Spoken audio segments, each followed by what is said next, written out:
Welcome back. I'm the Intense MD, a double board certified intensivist, here to give you an inside look into the intensive care unit. Today's video, we're going to talk about how seeing a primary care doctor can prevent you from coming to see me in the intensive care unit. The primary role of a primary care doctor is to prevent illnesses and screen for any disease processes. The first condition we're going to talk about is hypertension or high blood pressure. I made an entire video about this, which I'll link below, but we're going to talk about a couple different things here. So first, I'm going to break down most of these disease processes between acute problems and chronic problems. So acute means that they happened within the past day, hours to days, versus chronic being months to years. So a lot of things can have something happen very quickly if it's a medical problem, or as people continue to have this medical problem over time, it can change things within the body that lead to a more chronic issue. So first we'll talk about how do we screen for high blood pressure. Well, we check someone's blood pressure every time they come to the doctor. Anytime you go to an urgent care, the hospital, any type of clinical setting, most likely they're going to check your blood pressure. And if it's high, sometimes they'll have you come back later in a week or so, or they'll check it at the end of the appointment as well. If it's incredibly high, then they'll start you on medications to help control your blood pressure. Another thing to know is high blood pressure could be a sign and symptom of a completely different disease process. So if you have poorly controlled blood pressure, then this might be a sign you have something else going on. As I said before, I already made a video discussing blood pressure in the intensive care unit and a lot of these acute findings.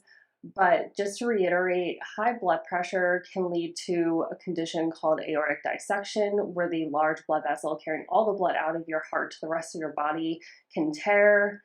Can also have a heart attack or stroke, particularly a hemorrhagic stroke, which means bleeding in the brain due to incredibly high blood pressure. This can also quickly lead to organ failure in a condition we call hypertensive emergency. And as I said, blood pressure can affect the aorta, the big blood vessel leading outside of the heart. And there is a screening test that we do for men between 65 and 75 who have ever smoked in their entire life to screen for an aortic aneurysm. And all they do is go for a one-time ultrasound to measure the size of the aorta. Of course, over time, with having high blood pressure that is not controlled, this can lead to other health problems such as left ventricular hypertrophy, which means that part of the heart muscle has become hypertrophied or increased in size, which can lead to stiffness. Now, a lot of people talk about hypertrophy with skeletal muscle and bodybuilding, but you do not want your heart to have this. It becomes stiffer and more difficult to pump and can lead to a type of heart failure. Another issue is hypertensive nephropathy, which is kidney failure due to high blood pressure and stress on the kidneys. High blood pressure can also cause changes in your vision, and it can also damage the blood vessels and lead to peripheral vascular disease. The next condition we'll talk about is diabetes, and this is another condition that can lead to the intensive care unit for a multitude of reasons. So we screen for diabetes by checking a fasting blood glucose level, but the more accurate test is a hemoglobin A1C. So this tests the percentage of sugared hemoglobin over the past 3 months, rather than having a one-time glucose check after you didn't eat breakfast that day. It's much more accurate to check a hemoglobin A1C, but most of the time we'll check both. So in terms of acute processes that can lead to the intensive care unit, there is a condition called diabetic ketoacidosis, or DKA, when somebody typically who is insulin dependent has very high blood sugar and they start to form ketones, which can lead to this condition. There's also another condition called HHS, which is hyperosmolar hyperglycemic syndrome, which is more common in type 2 diabetics, but type 1 diabetics can also have it. And again, it is a very, very high blood sugar, which needs to be monitored in the ICU with an insulin drip. Some things that can happen over time with having poorly controlled blood sugar is it changes the blood vessels and causes microvascular damage. So, some of the things that can happen are again peripheral vascular disease. As I said, high blood pressure can lead to.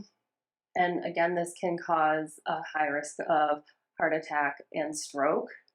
Also, many times people with diabetes will have poorly healing foot ulcers, and there's many reasons for this. People who have diabetes over time can have peripheral neuropathy, so they're not able to feel the bottoms of their feet like the average person, which can lead to a higher incidence of having wounds go undetected. In addition to that, they don't have as good blood flow going there because of the vascular disease. So the oxygen nutrients that promote wound healing are not getting there as well as an average person. And additionally, diabetes can weaken the immune system. Sometimes it's considered an immunocompromised condition. So this can also contribute to poor wound healing.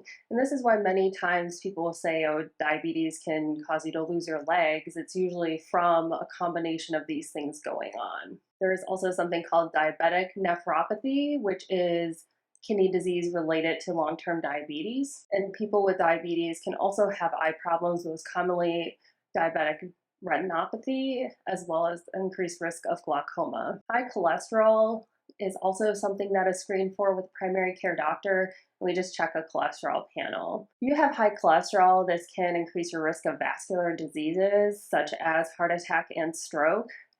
If somebody in particular has high triglycerides, which are a type of cholesterol, if they are very, very elevated, it can lead to inflammation of the pancreas called pancreatitis.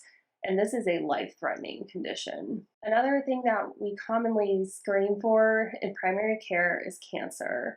So there are guidelines for gender and age-related cancers. So for instance, a woman would undergo a mammogram to screen for breast cancer. For prostate cancer, there is not really a great recommendation at this time. Sometimes a doctor may check a PSA, but in terms of the preventative task force recommendation, it's a grade C recommendation, meaning that there aren't a lot of great studies and research and data supporting any one particular screening for prostate cancer. Additionally, a woman can undergo a pap smear to screen for cervical cancer.